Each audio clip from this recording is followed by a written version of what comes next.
میرا نام تبسم ہے۔ میری شادی کے بعد میرے شوہر ارشد نے میری زندگی کو جنت بنا دیا تھا۔ میں اپنے آپ کو بہت خوش قسمت سمجھنے لگی تھی۔ شادی کے ایک ہفتے میں ہی میرے شوہر نے مجھے بہت متاثر کر دیا تھا۔ یہ بات میں دعوے سے کہہ سکتی تھی کہ ارشد کے سنگ میری زندگی بہت کامیاب گزرنے والی تھی۔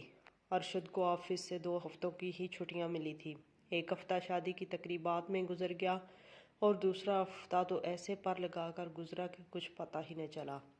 کل سے ارشد کے آفس میں جوائننگ تھی، اسی لیے وہ بولے تبسم میں تمہیں مارکیٹ لے چلتا ہوں، جس چیز کی بھی ضرورت ہو تم لے لینا۔ میں خوشی خوشی راضی ہو گئی کیونکہ مجھے چیزوں کی اشد ضرورت تھی۔ میں نے اور ارشد نے مارکیٹ سے بہت ساری چیزیں لیں۔ واپسی پر وہ بولے ہم کھانا بھی کسی اچھے ریسٹورانٹ میں کھا لیتے ہیں۔ ہم نے کھانا کھایا تو واپسی پر ہمیں کافی دیر ہو چکی تھی۔ ہم اپنی گاڑی تک جانے لگے تو ایک تیز رفتار وین ہمارے پاس سے گزری تھی۔ اس وین کو دیکھ کر میرا اوپر کا سانس اوپر اور نیچے کا نیچے رہ گیا۔ میں خوفزدہ ہو چکی تھی۔ میں نے ہڑبڑاہٹ میں جلدی سے گاڑی کا دروازہ کھولا اور اس میں بیٹھ گئی۔ ارشد بھی میرے پاس آ کر بیٹھ چکے تھے۔ وہ بولے کیا بات ہے، تم وین کو دیکھ کر اتنا گھبرا کیوں گئی ہو؟ میری چوٹی پکڑی گئی تھی۔ میں مسکرانے کی کوشش کرنے لگی۔ وہ بولے نہیں ہے، ایسی تو کوئی بات نہیں، مگر ارشد کو میرا جواب مطمئن نہیں کر سکا تھا۔ وہ بضد رہے کہ میں انہیں سب کچھ سچ سچ بتا دوں۔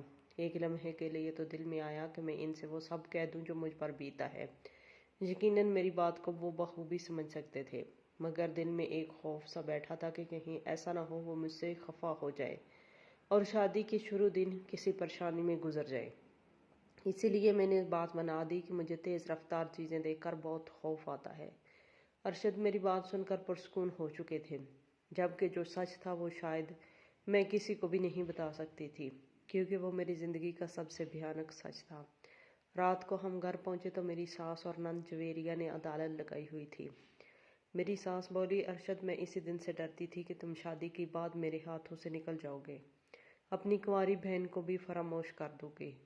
اگر تم اپنی اس یتیم بہن کو بھی اپنے ساتھ لے جاتے تو کیا ہو جاتا تھا؟ مجھے اپنی ساس کی بات بالکل بھی اچھی نہیں لگی۔ بھلا میاں بیوی میں کسی تیسرے کا کیا کام؟ ارشد بولا امی میں لے تو چلتا، مگر میری بیوی نے مجھے منع کر دیا تھا کہ کسی کو ساتھ لے جانے کی کوئی ضرورت نہیں۔ میں تو ہکا بکا ارشد کی شکل دیکھتی رہ گئی۔ میری ساس بولی ہاں ہاں بہویں تو ہوتی ہی ایسی ہیں، تمہیں تو اپنی بہن کا خیال رکھنا چاہیے تھا نا۔ ارشد بولا جی جی امی میں آئندہ خیال رکھوں گا۔ میری ساس اور نند کے چہرے پر میرے لیے بیزاری ہی بیزاری تھی، اس لیے میں مزید وہاں پر نہ رک سکی اور اپنے کمرے میں آ گئی۔ میری آنکھوں میں آنسو بہنے لگے تھے۔ میں تو یہ توقع بھی نہیں کر سکتی تھی کہ ارشد خود کو بچانے کے لیے مجھ پر اس قسم کا الزام بھی لگا سکتے ہیں۔ تھوڑی دیر بعد وہ بھی کمرے میں آ گئے۔ وہ بولے کیا بات ہے، تم کیوں رو رہی ہو؟ میں بولی آپ سے اس قسم کی حرکت کی توقع نہیں تھی مجھے۔ آپ نے کس طرح سے جھوٹ بول کر مجھے آنٹی کی نظروں میں گرا دیا ہے۔ ارشد میری بات سن کر ہنسنے لگے اور بولے ہرے پگلی اس بات پر رو کیوں رہی ہو؟ دراصل بات یہ ہے کہ میں اپنی والدہ اور بہن کا واحد سہارا ہوں۔ وہ چاہتی ہیں کہ میں بس ان کا ہی ہو کر رہوں۔ وہ کسی کے ساتھ شراکت داری قبول نہیں کر سکتی تھی۔ اگر میں کہہ دیتا کہ خود تبسم کو لے کر گیا تھا تو وہ یقیناً وہ گھر میں طوفان کھڑا کر دیتی۔ میں نے تمہارا نام لے لیا تو دیکھا ان دونوں نے اپنے منہ سے ایک لفظ نہیں نکالا۔ میں نے تمہارا نام گھر میں امن رکھنے کے لیے لیا تھا۔ تم ذرا ذرا سی بات پر اداس کیوں ہو جاتی ہو؟ مجھے ارشد کی بات بالکل بھی پسند نہیں آئی تھی۔ جو بھی تھا اسے مرد بن کر حالات کا مقابلہ کرنا چاہیے تھا۔ خیر ارشد نے مجھ سے معافی مانگی تو میں نے بھی اس کی دوسری اچھائیاں یاد کر کے اسے معاف کر دیا تھا۔ اب میں اتنی بھی کم ظرف نہیں تھی کہ ایک ہی بات کو لے کر روتی رہتی۔ میں نے نوٹ کیا تھا کہ میری ساس اور نند اس دن کے واقعے کے بعد مجھ سے کھچی کھچی رہنے لگی تھیں۔ میں ہی سرد مہر کی دیوار کو گرانے کے لیے ان کے آگے پیچھے ہو رہی تھی۔ میں نے واشنگ مشین لگا کر سارے گھر کے کپڑے دھو ڈالے۔ چھت پر کپڑے ڈالنے گئی تو مجھے محسوس ہوا جیسے کوئی مجھ پر نظر رکھے ہوئے ہے۔ میں بہت گھبرا گئی تھی۔ ادھر ادھر دیکھا تو کوئی مجھے نظر نہیں آیا۔ یہ سب میرے ساتھ پہلی دفعہ ہوا تو یقیناً میں اس بات کو اپنا وہم مان کر نظر انداز کر دیتی، مگر ایسا میرے ساتھ 5ویں بار ہوا تھا۔ مجھے لگا کہ کوئی جو ہمارے اس گھر پر نظر رکھے ہوئے ہے، اور یہ بات کافی پریشان کن تھی۔ اس لیے میں نے اپنی ساس کو سب بتا دیا۔ میں بولی آنٹی مجھے کچھ دنوں سے لگ رہا ہے کہ ہمارے گھر میں کوئی جھانک رہا ہے۔ میری ساس میری بات سن کر ہنسی تھی۔ وہ بولی بیٹی بلا وجہ وہم مت کیا کرو، ایسا کچھ نہیں ہے۔ میں نے سوچا شاید واقعی ہی مجھے وہم ہوا ہو، اس لیے میں اس بات کو بھول کر کھانا بنانے لگی تھی۔ میں نے ارشد کی پسندیدہ بریانی بنائی تھی۔ اب میں بے صبری سے ان کا انتظار کر رہی تھی وہ کب گھر آئیں اور میں انہیں بریانی پیش کروں۔ شام کے 6 بجے کے قریب وہ گھر آئے تو معمول کے مطابق سب سے پہلے اپنی والدہ کے کمرے میں انہیں سلام کرنے کے لیے چلے گئے۔ میں ان کا انتظار کرنے لگی تھی، تبھی وہ غصے سے چلاتے ہوئے میرے پاس آئے اور بولے تم نے میری والدہ سے کیا کہا ہے؟ میں ہکا بکا کھڑی ان کا چہرہ دیکھنے لگی۔ میں بولی میں نے تو کچھ بھی نہیں کہا۔ تبھی میری ساس بھی اپنے کمرے سے نکل کر صحن میں آ گئی۔ وہ بولی جھوٹ کیوں بول رہی ہو؟ اب سچ بتاؤ نا، تم میری شریف بیٹی پر الزام لگایا ہے۔ میں نم سمجھی سے ان کو دیکھنے لگی کیونکہ میں نے تو جویریہ پر کوئی بھی الزام نہیں لگایا تھا۔ وہ بولی کیا تم نے نہیں کہا تھا کہ کوئی غیر مرد چھپ کر میری بیٹی کو ملنے اس گھر میں آتا ہے؟ میں تب سمجھی کہ انہوں نے کہاں کی بات کو کہاں پر جوڑ دیا ہے۔ میں بولی امی میری بات کا وہ مطلب نہیں تھا۔ میرے منہ سے ابھی یہ الفاظ ادا ہی ہوئے تھے کہ ارشد نے میرے منہ پر تھپڑ دے مارا۔ وہ بولا تم نے ایسے الفاظ استعمال ہی کیوں کیے؟ کہ بعد میں اپنی صفائیاں پیش کرنی پڑی۔ میں منہ پر ہاتھ رکھ کر بے یقینی سے اپنے شوہر کی جانب دیکھ رہی تھی کہ اس نے کس طرح مجھے اپنی گھر والوں کے سامنے پیٹ ڈالا تھا۔ میں بھاگتی ہوئی اپنے کمرے میں چلی گئی اور پھوٹ پھوٹ کر رونے لگی۔ یوں ہی رات روتے روتے گزر گئی۔ شام ہو گئی۔ 11 بجے کہیں جا کر ارشد کمرے میں آئے۔ مجھے روتا دیکھ کر جھٹ سے میرے پاس آ کر بیٹھ گئے اور میرے چہرے سے آنسو صاف کرنے لگے تھے۔ انہوں نے اپنے دونوں ہاتھ میرے سامنے جوڑ دیے تھے اور مجھ سے معافی مانگنے لگے۔ وہ بولے تبسم میں جانتا ہوں کہ تم بہت اچھی اور سلجھی ہوئی لڑکی ہو، تم کبھی بھی اس قسم کی بیہودہ بات نہیں کر سکتی، مگر میں امی کے منہ پر تو نہیں انہیں جھوٹا نہیں کہہ سکتا تھا۔ اگر میں ایسی بات کہہ دیتا تو تم جانتی نہیں کہ ان کی کتنی دل آزاری ہوتی۔ انہوں نے مجھے کہا تھا کہ تم نے اپنی بیوی کو تھپڑ مارنا ہے تاکہ آئندہ کبھی اس میں اتنی جرأت نہ ہو۔ میں تصور بھی نہیں کر سکتا۔ میں چپ چاپ اپنے شوہر کی شکل دیکھتی رہی تھی کہ وہ کس طرح کا مرد تھا۔ کیا ایسے مرد کو شادی کا حق ہونا چاہیے جو ہر فیصلہ اپنی والدہ کے کہنے میں آ کر کرتا ہو؟ میں چپ چاپ سونے کے لیے لیٹ گئی تھی۔ میں ارشد سے بات نہیں کرنا چاہتی تھی۔ اگلے دن میں تب تک سوئی رہی جب تک ارشد اپنے آفس نہیں چلے گئے۔ میں سارا دن اپنے کمرے میں ہی بند رہی تھی۔ میرا دل ہی نہیں چاہ رہا تھا کہ اپنی ساس یا نند کی شکل بھی دیکھوں۔ آج ارشد 4 بجے ہی گھر واپس آ گئے تھے۔ وہ سیدھا اپنے کمرے میں ہی آئے تھے۔ ان کے ساتھ ایک خاتون بھی تھی۔ ارشد بولے تبسم یہ ملازمہ لے کر آیا ہوں۔ مجھے بالکل بھی اچھا نہیں لگا کہ تم نے گھر بھر کے کپڑے دھوئے ہیں۔ میں تمہیں کام کے لیے تو بیاہ کر نہیں لایا تھا۔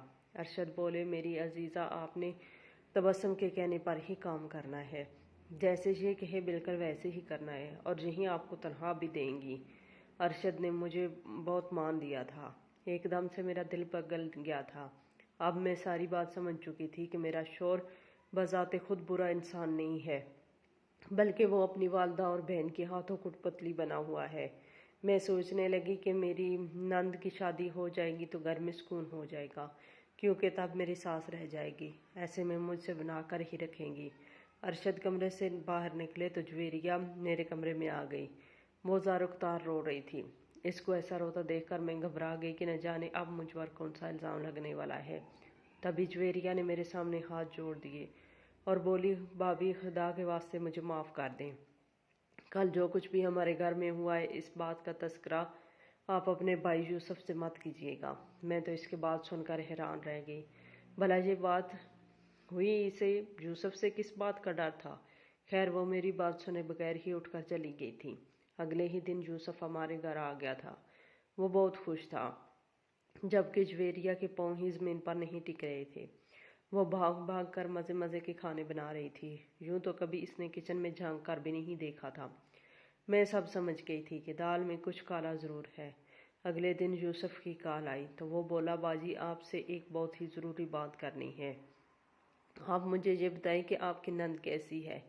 میں سب سمجھ گئی تھی کہ یہ سوال کیوں کر رہا ہے۔ میں بولی یوسف تم میرے اکلوتے بھائی ہو، میں نہیں چاہتی کہ تم جذبات میں آ کر کوئی غلط فیصلہ کر بیٹھو۔